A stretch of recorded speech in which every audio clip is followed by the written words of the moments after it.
پھر اس سرزمین میں علامہ اقبال جیسی شخصیت پیدا ہوئی ہے. یہ ساری چیزیں جو ہے یہ در حقیقت اشارہ کر رہی ہیں کہ یہ ملک مشیت ایزدی کے کسی طویل سلسلے کی ایک کڑی ہے. اور وہ سامنے آ گیا تھا کہ سن 47 میں یہ قائم ہوا ہے، اور پورے 9 مہینے بعد 14 اگست اور 13 مئی، 14 اگست سن 47 اور 13 مئی سن 48، پورے 9 مہینے بعد اسرائیل عالم وجود میں آ گیا. اللہ تعالیٰ نے اس عالمی بیماری، اس کے لیے جو علاج ہے وہ پہلے پیدا کیا ہے. جیسے کہ حدیث میں آتا ہے ما انزل اللہ من دائن الا انزل له دوان، اللہ تعالیٰ نے کوئی بیماری ایسی نہیں اتاری کہ جس کا علاج بھی نہ اتار دیا ہو. اور جیسے کہ ماں کی چھاتیوں میں بچے کی ولادت سے پہلے دودھ پیدا ہو جاتا ہے، اس کی غذا کا بندوبست پہلے ہو جاتا ہے، اسی طریقے سے اسرائیل کا جو فتنہ اٹھنے والا تھا اس کی سرکوبی کے لیے پاکستان وجود میں آیا ہے. اور آج وہ مرحلہ آ گیا ہے تاریخ کا ایک عظیم موڑ. آپ دیکھیں گے کہ بڑی مشابہت پیدا ہو گئی ہے. ایک طرف بظاہر امریکہ کی مرضی کے خلاف اسرائیلی وزیر اعظم نیتن یاہو وہ بڑا ایک غرور کا اور بڑے تکبر کا مظاہرہ کر رہا ہے، اور وہ پورا پیس پروسیس جس پر نہ معلوم کتنا وقت صرف ہوا تھا، کتنی محنتیں ہوئی تھیں، کتنے راؤنڈز آف ٹاکس ہوئے تھے، کبھی واشنگٹن میں ہوئے ہیں، کبھی اوسلو طرز کا کوئی معاہدہ ہوا ہے، کبھی پھر اور اس کے بعد پیشی ہوئی تھی میڈرڈ کے اندر بھی، لیکن وہ سارا پیس پروسیس جو ہے اس کی دھجیاں کر رہا ہے. وہ وقت بالکل قریب نظر آ رہا ہے کہ یروشلم کے مسئلے پر وہاں بٹی دہک اٹھے گی. اور احادیث نبویہ میں جو خبریں دی گئی ہیں کتاب الملاحم کی احادیث میں معلوم ہوتا ہے کہ اب اس کا آغاز ہونے والا ہے. نیتن یاہو کو امریکہ کے خلاف جانے کا اصل میں حوصلہ کیوں پڑ رہا ہے؟ اس لیے کہ اسے معلوم ہے کہ فرنگ کی رگیں جہاں پنجہ یہود میں ہے، چاہے کلنٹن ہو یا کلنٹن کا باپ ہو، یہودی لابی وہاں کی اتنی مضبوط ہے، کانگریس میں اور سینٹ میں ان کا اتنا اثر ہے کہ کوئی بھی وہاں شخص بڑے سے بڑا طاقتور اور بڑے سے بڑا اختیارات کا حامل اسرائیل کی مرضی کے خلاف نہیں جا سکتا. یہی معاملہ یہاں نظر آ رہا ہے. بظاہر تو ناراضگی کا اظہار ہوا ہے، لیکن یہ بات اب تو کھلتی چلی جا رہی ہے. حقیقت یہ ہے کہ یہود اور ہنود کا بڑا گہرا لنک قائم ہو چکا ہے، اور یہ بھٹیاں اب دونوں طرف دہکیں گی. میں اس سے پہلے بارہا کہہ چکا ہوں، ملت اسلامیہ تقریباً 150 کروڑ افراد پر مشتمل ہے، لیکن اس میں سے تقریباً 20 کروڑ عرب ہیں. ان کو اللہ نے خصوصی فضیلت دی تھی. یہ تھے کہ جن کی زبان میں قرآن نازل ہوا، خود محمد عربی صلی اللہ علیہ وسلم عرب تھے، انہیں جو فضیلت عطا کی تھی. لیکن بدقسمتی سے اس دور میں آ کر بھی انہوں نے آزادی حاصل کرنے کے بعد بھی اپنا قبلہ درست نہیں کیا. کسی نے ماسکو کی طرف رخ کیا، کسی نے واشنگٹن کا رخ کیا، اللہ اور اس کے رسول کی طرف رخ نہیں ہوا. واقعہ یہ ہے کہ مجرم ہیں. دوسرے بڑے مجرم 150 کروڑ میں سے 10% یہ 15 کروڑ مسلمان ہیں. حالیہ جو سینسس ہمارا ہوا ہے اس کے بعد اندازہ ہو رہا ہے کہ یہاں کی آبادی 15 کروڑ ہو چکی ہے. 10% امت مسلمہ کا مسلمانان پاکستان ہے.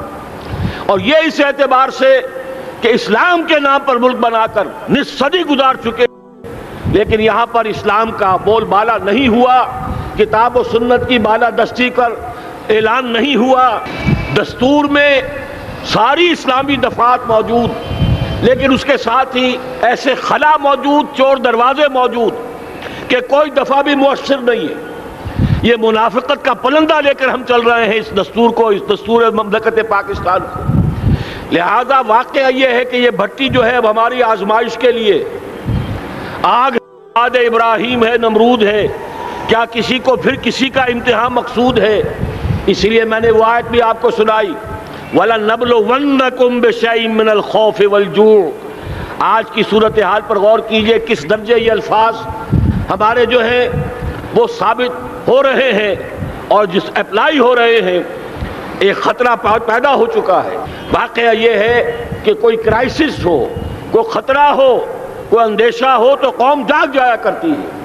اور اس کے بعد حقیقت یہ ہے اگر ہم نے جرأت کر لی، اور مجھے یقین ہے کہ ہو جائے گا، کچھ لیت و لال ہے، کچھ تاخیر ہے، حکومت کے کچھ اعلانات دو طرفہ سے بھی آ جاتے ہیں، لیکن مجھے یقین ہے یہ دھماکہ ہوگا، یہ مشیت ازدی ہے، یہ شدنی امر ہے، یہ ہوگا۔ اور اس کے بعد یقیناً اس آیت مبارکہ کا دوسرا لفظ ہم پر منطبق ہوگا، وَلَنَبْلُوَنَّكُمْ بِشَيْءٍ مِّنَ الْخَوْفِ وَالْجُوعِ۔ یہاں دوسرا لفظ بھوک کا لفظ ہے، ہم پر سختیاں آئیں گی یقیناً۔ الکفر ملت واحدہ، پوری دنیا امریکہ کی زیر سرپرستی ہمارے خلاف کھڑی ہوگی، ہمارے اوپر پابندیاں لگیں گی، لیکن شاید ہمارے جذبہ ایمانی کو بیدار کرنے کے لیے اللہ تعالیٰ اسی کو ذریعہ بنا دے، اور پھر اس کے ذریعے سے پورے عالم اسلام میں عوامی سطح پر جو ہمدردی پیدا ہوگی پاکستان کے ساتھ، اس کے آثار شروع ہو گئے ہیں۔ کبھی قطر کی طرف سے خبر آ رہی ہے، کبھی الاحرام کا جو ہے وہاں بات سامنے آ رہی ہے۔ معلوم ہو رہا ہے کہ جو بھی پبلک اوپینین ہے پورے عالم اسلام میں، اس کی وجہ کیا ہے؟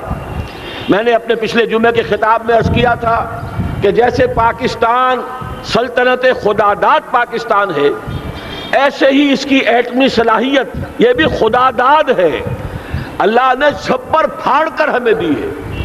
ایسا نہیں تھا کہ ہم نے لیبارٹریاں بنائی ہوں، ہمارے سینکڑوں اور ہزاروں سائنسدان ریسرچ میں لگے ہوئے ہوں، نہیں، اچانک اللہ تعالیٰ کی طرف سے ہمیں ایک نعمت غیر مترقبہ عطا ہو گئی ڈاکٹر عبدالقدیر کی شکل میں۔ پھر نہ معلوم کس کس ذریعے سے اس پروگرام کو آگے بڑھانے کے لیے جن پرزوں کی ضرورت تھی، کس کس ذریعے سے وہ پرزے یہاں پہنچے ہیں، یہ بھی خالص خداداد صلاحیت ہے، اور اس کو سمجھ لینا چاہیے کہ یہ ہمارے لیے ایک فرض کفایہ کے درجے میں ہے پوری امت مسلمہ کی طرف سے۔ اس کی وجہ کیا ہے؟ پورے عالم اسلام میں کہیں اور یہ صلاحیت موجود نہیں۔ کچھ ایٹمی دانت نکلنے کا امکان پیدا ہوا تھا عراق میں، آپ کو معلوم ہے کئی سال پہلے اسرائیل کے جیٹس آئے اور اس کی ایٹمی تنصیبات کو تہس نہس کر کے چلے گئے۔ اس کے بعد جو کچھ ہوا ہے خلیج کی جنگ میں، اس کا اگلا پچھلا کھایا پیا سارا اگلوا دیا، اور اس کے لیے جو پابندیاں ہیں شدید سے شدید تر ابھی تک چلی آ رہی ہیں۔ تو اچھی طرح سمجھ لیجئے کہ پورے عالم اسلام میں صرف ایک پاکستان، پوری دنیا میں صرف ایک ملک ہے جو اسلام کے نام پر بنا، پورے عالم اسلام میں صرف ایک ملک ہے جس کے پاس ایٹمی استعداد ہے۔ ان دونوں چیزوں کو سامنے رکھیے تو پھر مشیت ازدی میں مختلف چیزیں جو اللہ تعالیٰ کی اس تدبیر کے اندر موجود ہیں، اس کی کچھ نہ کچھ کڑیاں جو ہے ملتی نظر آتی ہیں۔ لہذا اگر یہ معاملہ ہو جاتا ہے تو یقیناً اگرچہ سختی آئے گی، وَلَنَبْلُوَنَّكُمْ بِشَيْءٍ مِّنَ الْخَوْفِ وَالْجُوعِ، لیکن ایک تو یہ کہ اس قوم کے اندر سے انشاءاللہ جذبہ ایمانی برآمد ہوگا، اس قوم کے اندر سے ایثار اور قربانی کے جذبات برآمد ہوں گے، پورے عالم اسلام کی اخلاقی سپورٹ اسے حاصل ہوگی۔ اور میں یہ سمجھتا ہوں کہ جیسے نوائے وقت نے بھی بہت اچھا کیا، کل یا پرسوں کے اپنے جو سرورق پر وہ احادیث شائع کر دی ہیں، جن میں سے دوسری حدیث بڑی معنی خیز ہے۔ حضور نے فرمایا اصابتان احرزہم اللہ من النار، دو لشکر ایسے ہیں کہ جن کو اللہ تعالیٰ نے جہنم کی آگ سے چھٹکارے کا پروانہ دے دیا، وہ لشکر جو ہیں وہ جہنم کی آگ سے چھٹکارا پا گئے، احرزہم اللہ من النار۔ وہ دونوں لشکر کون سے ہوں گے؟ اصابت یغزو الہند، ایک وہ کہ جو ہندوستان پر حملہ آور ہوگا، اور دوسرا وہ جو حضرت مسیح علیہ السلام کے ساتھ جبکہ ان کا نزول ہوگا، اور اللہ تعالیٰ ایک مجدد، اس آخری دور کے مجدد کی حیثیت سے حضرت مہدی کو بھی ہمارے درمیان میں سے اٹھائے گا، اور پھر جو آخری فیصلہ کن جنگ ہوگی الملحمۃ العظمیٰ، اس کے لیے یہاں سے فوجیں جائیں گی ان کی مدد کے لیے۔ اب ان دونوں فوجوں کو ایک حدیث میں جمع کرنے سے اندازہ کر لیجئے کہ اس کا مطلب کیا ہے۔ یہ علاقہ پاکستان اور اس سے ملحق افغانستان، یہ علاقہ ہے کہ جو اسلام کا گہوارہ پہلے بنے گا، یہاں سے فوجیں جائیں گی، اور دائیں بھی اور بائیں بھی، مشرق میں بھی اور مغرب میں بھی، اور یہیں سے انشاءاللہ تعالی اسلام کا جو عالمی غلبے کا جو وعدہ ہے اللہ کا، کی خبر دی ہے محمد الرسول اللہ صلی اللہ علیہ وسلم نے لا يبقى على الارض بیت وبر ولا مدر الا ادخلہ اللہ کلمۃ الاسلام، اس روئے ارضی پر کوئی گھر بچے گا نہ خیمہ بچے گا جس میں اللہ تعالیٰ کلمہ اسلام کو داخل نہ کر دے۔ وہ حدیث کے جس کے بارے میں فرمایا گیا، حضور نے ارشاد فرمایا، حضرت ثوبان سے روایت ہے کہ اللہ تعالیٰ نے میرے لیے ساری زمین کو سمیٹ دیا۔ ان اللہ زوالی الارض فرأیت مشارقہا و مغاربہا، میں نے اس زمین کے سارے مشرق دیکھ لیے، سارے مغرب دیکھ لیے، لیکن یہ جان لو ان امتی سیبلغ ملکہا ما ذُوِّ لِی منہا، میری امت کی حکومت ان تمام علاقوں پر قائم ہو کر رہے گی جو پوری زمین کو لپیٹ کر مجھے دکھا دیے گئے۔ یہ وعدہ پورا ہونا ہے، اور اس وعدے کا نقطۂ آغاز یہی سرزمین، اور جیسا کہ ہمیں افغانستان میں آثار نظر آ رہے ہیں، ایک خالص دینی مذہبی حکومت قائم ہو چکی ہے۔ افغانستان کا 80% علاقہ امن کا گہوارہ بن چکا ہے، علماء کی وہاں قیادت ہے اور حکومت ہے۔ یہ پاکستان اور افغانستان مل کر، جیسا کہ آپ کو یاد ہوگا میں نے جب تجویز پیش کی تھی کہ حکومت پاکستان فوراً تسلیم کرے طالبان کو، اللہ کا شکر ہے، میں یہ نہیں کہتا کہ میرے کہنے کی وجہ سے ہوا، لیکن بہرحال اللہ کا فضل ہوا کہ چند دن کے بعد ہی حکومت پاکستان نے تسلیم کر لیا طالبان کی حکومت کو۔ میری دوسری تجویز ابھی پینڈنگ ہے، پاکستان اور افغانستان کا کے درمیان کانفیڈریشن قائم کیا جائے۔ یہ ملک دونوں مل کر واقعتاً، کہ ایک نے واقعتاً 15 لاکھ سے زیادہ جانیں دے کر مرنا سیکھ لیا ہے، اور جو قوم مرنا سیکھ لے اسے کوئی مار نہیں سکتا، اسے کوئی شکست نہیں دے سکتا، اور ایک وہ قوم ہے پاکستان میں کہ جو 400 سال کی تجدیدی مسائل کے اثرات کی امین ہے، یہ اس کا تراث علمی ہے، چاہے وہ تحریک حضرت مجدد الفسانی کی تھی، چاہے وہ علمی تحریک شاہ ولی اللہ کی تھی، چاہے وہ تحریک جہاد سید احمد بریلوی کا تھا، چاہے اور جو بھی رجال عظیم پیدا ہوئے ہیں 14ویں صدی ہجری میں، ان سب کے اثرات یہاں موجود ہیں۔ یہ چیزیں مل کر وہ طاقت بنے گی کہ یہاں سے اسلام پھر پھیلے گا، مشرق کی طرف بھی مغرب کی طرف بھی۔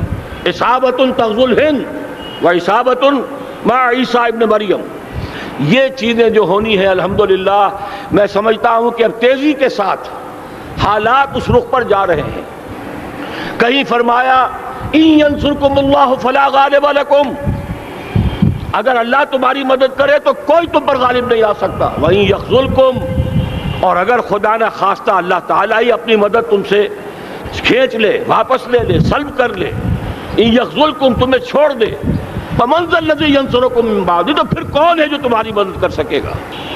اس مرحلے پر سیاسی جماعتیں اپنے جو ان کا مزاج ہے اس کے مطابق چاہتی ہیں کہ کیپٹلائز کریں، پولیٹیکل مفادات حاصل کریں۔ بہرحال میرے نزدیک ایک کنسنسس ہونا چاہیے، ایک نقطے کا دھماکہ ہونا چاہیے، اور نمبر 2 اللہ اور اس کے رسول کے ساتھ صلح اور اللہ کی مدد کی ضمانت حاصل کرنے کے لیے کتاب و سنت کی ٹوٹل بالادستی، پورے دستور پاکستان میں کوئی شے اس کے منافی ہو اس کو نکال کر باہر کر دیا جائے، نفاق سے پاک کر دیا جائے۔ جیسے دعا ہے اللہم ربنا طہر قلوبنا من النفاق، اسی طرح دعا مانگیے کہ اللہ ہمارے ملک کے دستور کو نفاق سے پاک کر دے۔ اور وہ ساری ترامیم جن کا کہ ہم نے ایک مہم بھی چلائی تھی، وہ ترامیم جس کا تقریباً وعدہ کیا تھا نواز شریف صاحب نے، جس کے لیے 2 مرتبہ ایک محفل میں کہا تھا راجہ ظفر الحق صاحب سے کہ راجہ صاحب پھر تیاری کیجئے اور دستور کی ترمیم کا بل تیار کیجئے، لیکن یہ کہ معلوم ہوتا ہے کوئی بڑا ہاتھ ایسا تھا جس نے روک دیا ہے۔ یہی ہاتھ ہے جو آج ہمیں ایٹمی دھماکہ کرنے سے روک رہا ہے۔ ہمیں چاہیے کہ یہ دونوں دھماکے بیک وقت کریں، اور ان دونوں دھماکوں کے بعد پھر چاہے دنیا کی کوئی طاقت ہماری دشمن بن جائے، ہمارے لیے اللہ تعالیٰ کی مدد و نصرت ہوگی۔ وَلَنَبْلُوَنَّكُمْ بِشَيْءٍ مِّنَ الْخَوْفِ وَالْجُوعِ وَنَقْصٍ مِّنَ الْأَمْوَالِ وَالْأَنفُسِ وَالثَّمَرَاتِ وَبَشِّرِ الصَّابِرِينَ الَّذِينَ إِذَا أَصَابَتْهُم مُّصِيبَةٌ قَالُوا إِنَّا لِلَّهِ وَإِنَّا إِلَيْهِ رَاجِعُونَ۔ تو قوم انشاءاللہ تعالی، میں یہ سوچا کرتا تھا قوم مردہ ہے، بے حس ہو چکی ہے، دین سے عام طور پر بیزاری پیدا ہوتی جا رہی ہے، جو ہمارے دینی قیادت ہے اس سے بھی لوگوں کے اندر مایوسی پیدا ہو رہی ہے۔ کیسے ہوگا؟ میں نے بارہا کہا جب میں یہ شواہد دیکھتا ہوں جو حدیث میں ہے، جس کی خبریں دی گئی ہیں، 400 سال کی تاریخ دیکھتا ہوں، تو مجھے پاکستان کا مستقبل بہت شاندار نظر آتا ہے۔ یہ تو مشیت ایزدی میں کسی بہت اہم رول کو پلے کرنے کے لیے قائم ہوا ہے۔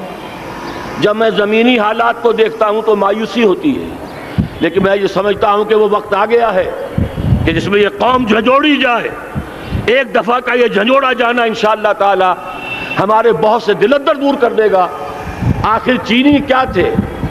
ایک 10 صدی پہلے کے چینی افریمی قوم آج کہاں سے کہاں پہنچ گئی ہے۔ ہمارے اندر بھی چاہے یہ کہ اوپر راکھ ہے، اندر چنگاریاں ہیں، ان چنگاریوں کے بھڑکنے کا وقت آ گیا ہے، اور انشاءاللہ العزیز اسی ایٹمی دھماکے سے اس پورے عمل کا جو ہے آغاز ہو جائے گا، جس سے یہ سرزمین پاکستان اسلام کا گہوارہ بنے، اور پھر یہاں سے پوری دنیا میں اسلام کے غلبے کی جد و جہد کا آغاز کیا جائے۔ بس میں اسی پر اتفاق کر رہا ہوں۔ اللہ تعالیٰ سے دعا کرتا ہوں کہ وہ ہمارے حکمرانوں کو، اگر تو کوئی تاخیر ہو رہی ہے انتظامی امور کی وجہ سے، کوئی بات نہیں، بہرحال معاملہ ایک اچانک ہو گیا ہے، لیکن مجھے توقع ہے کہ انشاءاللہ وہ دھماکہ ہوگا اور جلد ہوگا۔ اگر کوئی تذبذب ہے تو ہم اللہ تعالیٰ سے دعا کریں گے وہ نواز شریف صاحب کے دل کو پھیر دے اور اس کے اندر استقامت پیدا کر دے، اور دوسرے یہاں کی سیاسی جماعتوں کو بھی یہ توفیق دے کہ کوئی اور سیاسی مسئلہ اس وقت نہ اٹھائیں، اور جو بھی یہاں پہ مذہبی اور دینی عناصر ہیں انہیں اللہ توفیق دے کہ وہ اس دھماکے کا مطالبہ کرنے کے ساتھ ساتھ، بلکہ میں یہ سمجھتا ہوں کہ اس سے بھی زیادہ زوردار انداز میں دستور پاکستان سے منافقت کے خاتمے اور کتاب و سنت کو سپریم لا قرار دینے کی ترمیم جو ہے اس کا دھماکہ بھی کیا جائے۔ اللہ تعالیٰ ہمیں اس کی توفیق عطا فرمائے۔